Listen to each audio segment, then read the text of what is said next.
অনেকের ধারণা ছিল পর্দার আড়ালে থাকা হাদির স্ত্রী হয়তো বাইরের জগৎ বোঝেন না, একেবারে সাদাসিধে। কিন্তু এই পর্দা করা নারী এখন বাঘিনীর বেশে প্রশাসনকে যেভাবে নাকানি চুবানি খাওয়াচ্ছেন, তা দেখে তাবর তাবর কর্মকর্তাদেরও ঘাম ছুটে যাচ্ছে। স্বামী হারানোর শোককে শক্তিতে পরিণত করে তিনি যখন হুঙ্কার দেন, তখন ঘরের শত্রু আর বাইরের শত্রুর গদি নড়ে ওঠে। হাদির স্ত্রী প্রমাণ করে দিয়েছেন যে পর্দা মানে দুর্বলতা নয়, পর্দা মানেই হলো বারুদ, যা জ্বলে উঠলে রক্ষা পায় না কেউই।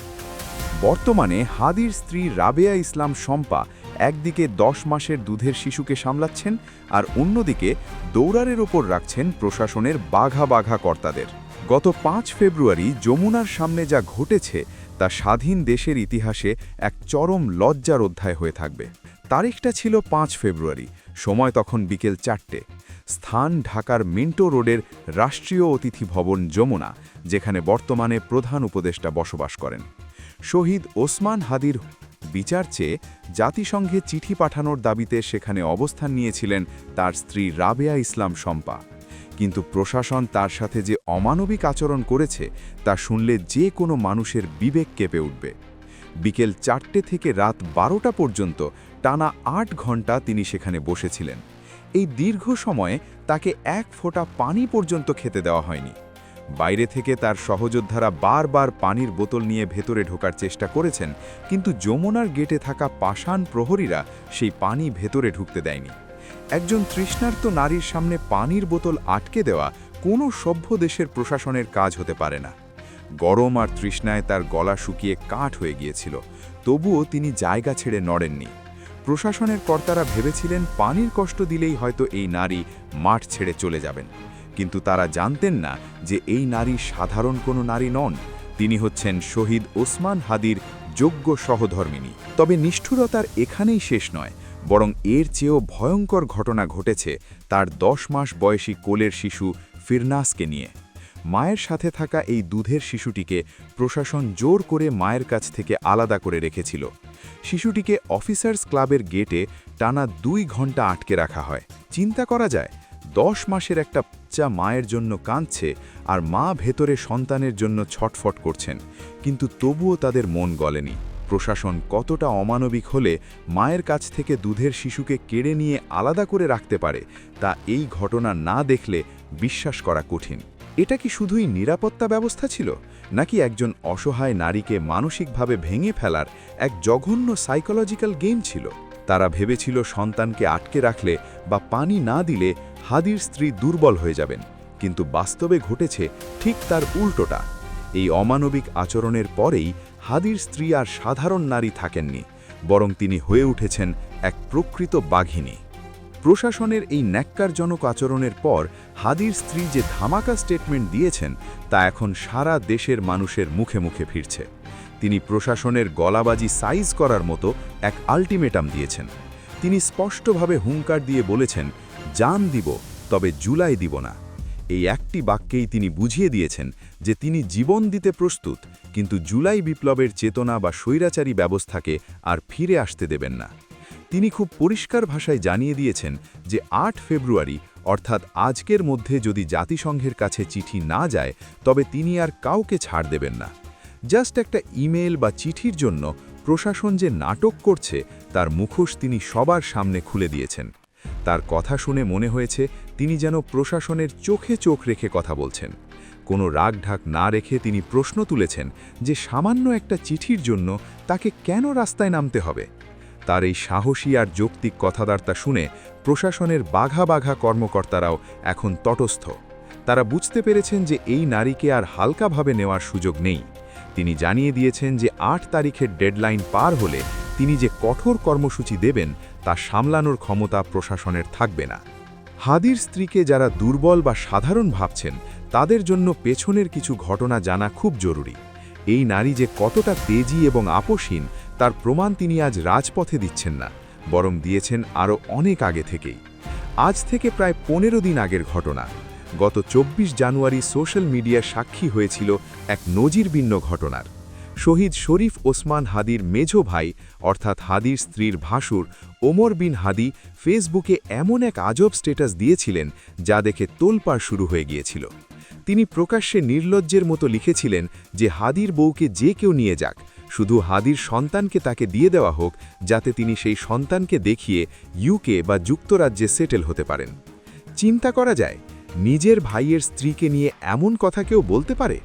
হাদির ভাই চেয়েছিলেন এতিম ফিরনাসকে সোনার ডিম পাড়া হাঁসের মতো ব্যবহার করে নিজের বিদেশ যাওয়ার পথ পরিষ্কার করতে। সরকার যে 1 কোটি টাকা আর বিলাসবহুল ফ্ল্যাট বরাদ্দ দিয়েছিল, সেই লোভ সামলাতে পারেননি হাদির ভাই। তিনি ভেবেছিলেন বাচ্চা তার কাছে থাকলে ফ্ল্যাট আর টাকাও তার পকেটে আসবে। কিন্তু রাবেয়া ইসলাম শম্পা কি সেই লোভে পা দিয়েছিলেন? একদমই না। তিনি বাঘিনীর মতো গর্জে উঠেছিলেন ঘরের শত্রুর বিরুদ্ধে। তিনি ফেসবুকে স্পষ্ট ভাষায় লিখেছিলেন, ওসমান হাদির বউ কোনো প্রোডাক্ট নয় যে চাইলেই কেউ নিয়ে নিতে পারবে।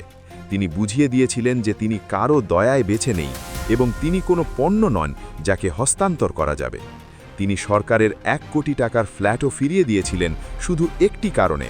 তিনি বলেছিলেন, আমি আমার স্বামীর ত্যাগের বিনিময়ে কোনো সুবিধা চাই না, আমি শুধু বিচার চাই।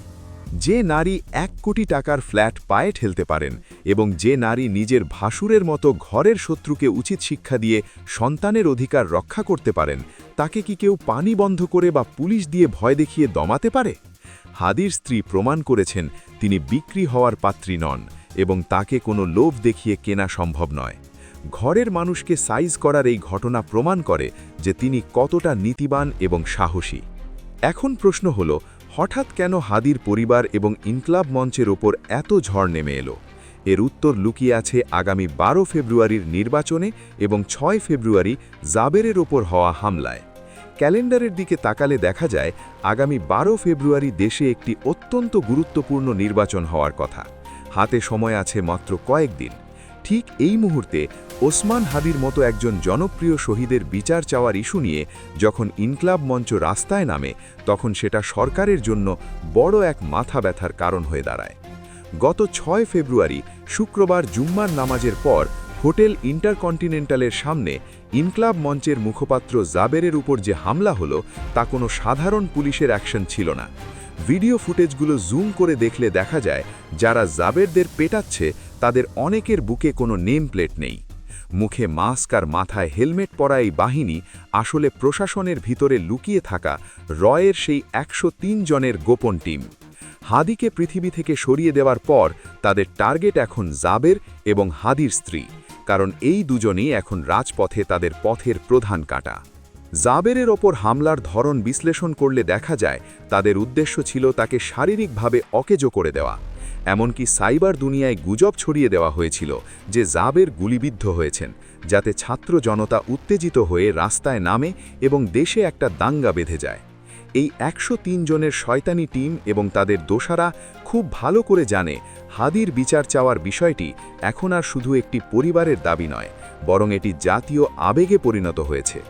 যদি জাবেরের ওপর হামলা করা সম্ভব হয়, তবে হাদির স্ত্রীর ওপর হামলা করা তাদের জন্য অসম্ভব কিছু নয়। তারা চাইছে হাদির স্ত্রীকে কেন্দ্র করে যদি বড় কোনো অঘটন ঘটানো যায়, তাহলে নির্বাচনের পরিবেশ পুরোপুরি নষ্ট হয়ে যাবে।